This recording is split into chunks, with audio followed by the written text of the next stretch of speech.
In this video we are going to focus once more on one of the staples of competitive Deathwatch lists, the Proteus Kill Team. With the most recent Munitorum Field Manual making the large majority of wargear free of cost, which loadouts are now the most viable for the datasheets included in a Proteus Kill Team? In the first part, we will briefly touch once more on the matter of base points versus free wargear and the loss of Armor of Contempt.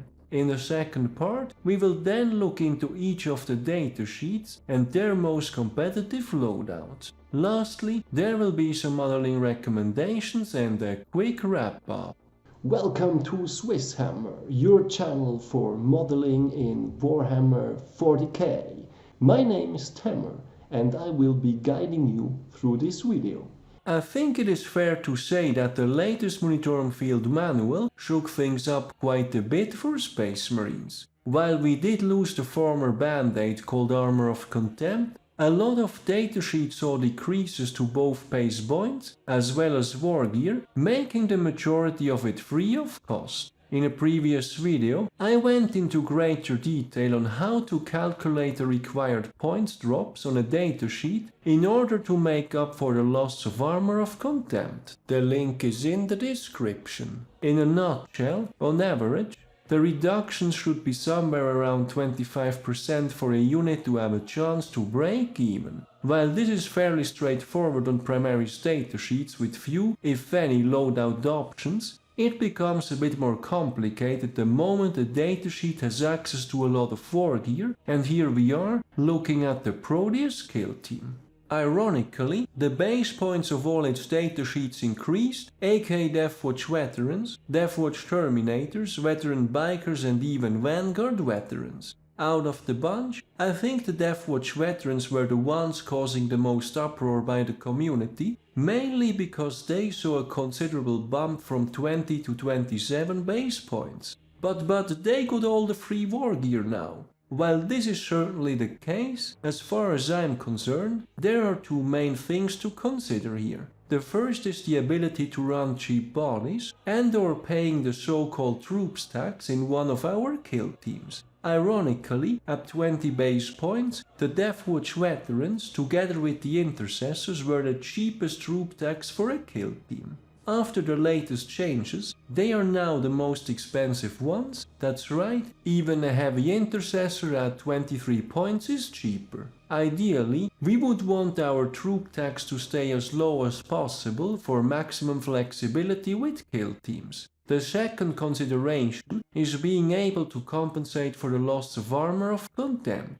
With base points actually going up instead of down, the only way to compensate for it points-wise is with free wargear, most notably the Storm Shield, because in that case, one would not have had access to Armor of Contempt in the first place, and as such nothing has been lost. Having said that, what will apply for all Proteus Kill Team datasheets is that they will have to compensate with wargear for the increased base cost plus loss of Armor of Contempt, and as a result, this will have a major impact on whether a loadout selection can be considered as being viable or not.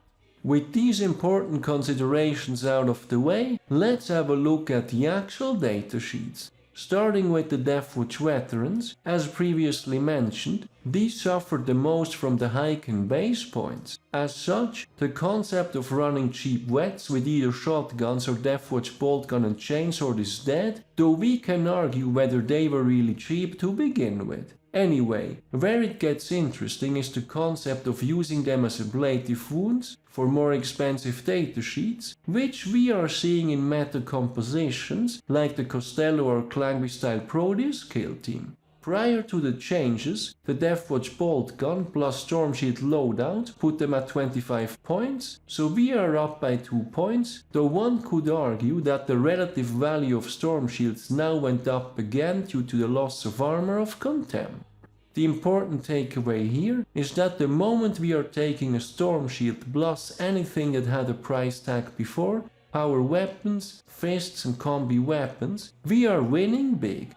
Depending on the exact kill team compositions, combi weapons or power fists would be the best bet here. Meta lists seem to go mostly for combi meltas, but I think plasma or even flamers can work as well depending on list and local meta. Does that mean all heavy weapons are bad now? Not necessarily. The Infernus Heavy Bolter and even the missile launcher somewhat break even, while the frag cannon does not.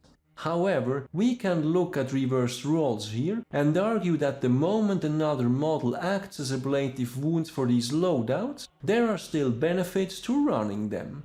Then lastly, my special advice for beginners would be to streamline your loadouts on the wets as much as possible. Mixing too many different weapons does not only make the kill team inefficient at output, but also makes it slow to play because you have to roll for a bunch of different profiles. If you are going for the shields and combis, use all the same on the ladder, or if you are going with heavy weapons, use 4 of the same unless you are going for some kind of specific combat squad split that would require something else.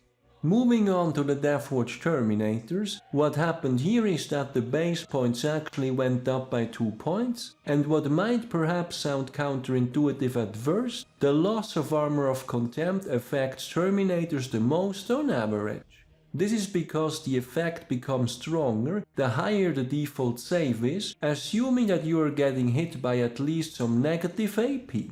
As a result, double lightning claw, power weapons, and even Stormbolter plus fists are dead. Some heavy weapons like the plasma or assault cannon do manage to break even, but they still fall short when compared to the big winner, which is the Thunderhammer plus Storm Shield combo. The easy takeaway here is that whenever you are running Deathwatch Terminators, take Hammer and Shield, the only question remaining whether you want to add in a Cyclone Missile Launcher or 3 for good measure.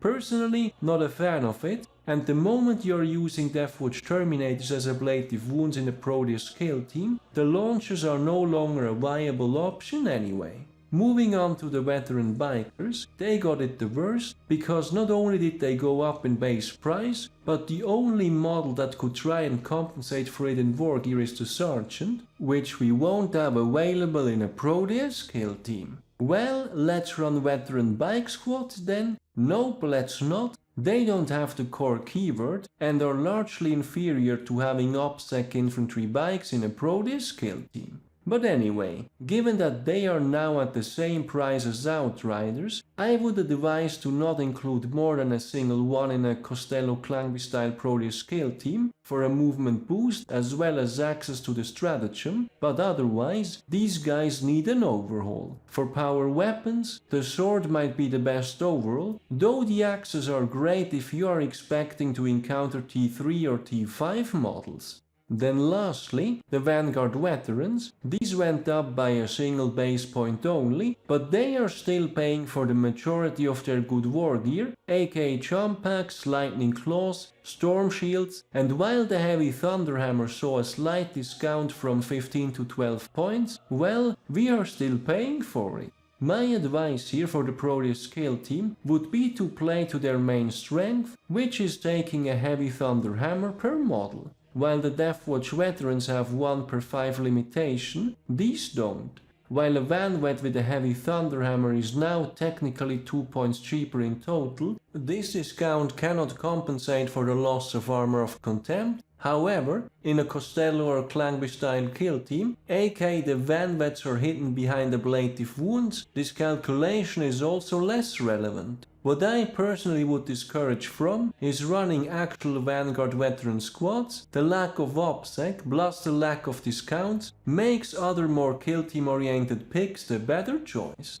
All in all, I think the trend since the latest Munitorum Field Manual is pretty clear for datasheets in the Proteus Kill Team. While the majority of wargear is now free, we are ironically left with less options than before. This is to a large degree caused by the increase in base points, most noticeable for the Deathwatch Veterans. To summarize, while Deathwatch Veterans still have a bunch of options, the Storm Shield plus formerly costed weapon does not only check out the best mathematically, but it is also the most useful to run in our meta kill team compositions. For the Terminators, the situation is pretty bleak, with the Thunderhammer and Storm Shield combo easily outclassing the rest. Cyclone missile launchers do check out math-wise, but I personally think that they somewhat clash with the most effective mixed units compositions. Then in the worst place by far are the veteran bikers. I would not recommend running any past a single one in a Costello Clouby style kill team, either with a power sword or a power axe, the latter being particularly good against T3 and T5.